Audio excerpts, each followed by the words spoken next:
All right, so when we showed up over here at Woodruff Woods, the live deck was full. You saw we made pretty short order of it. I do have to adjust the auto cycle valve. I'm sure you saw that, kind of tweaking just a little bit there. So I cleaned up around the totes.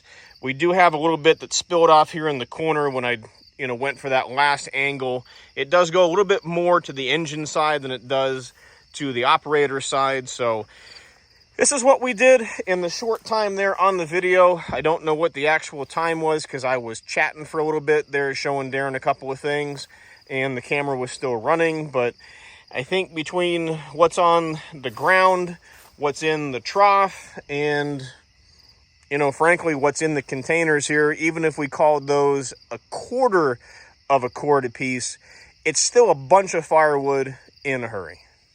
All right, so we're going to call this one a wrap as I'm losing daylight quickly and the crickets are all coming out. So we'll let Darren's neighborhood over here be quiet and peaceful for the evening.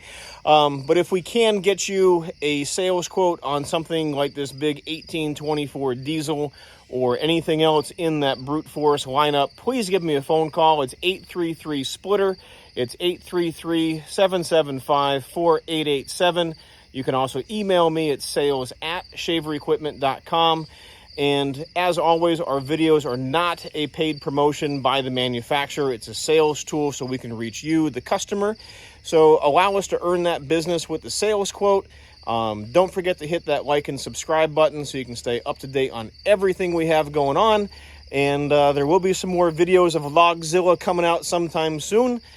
Just got back from dropping my daughter off down in Florida, so now I'm back home finally. The Boonville show was done. She's off at college, and I can get back out the woodlot. So thanks for watching, and we'll see you next time. We're always working hard to be lazy.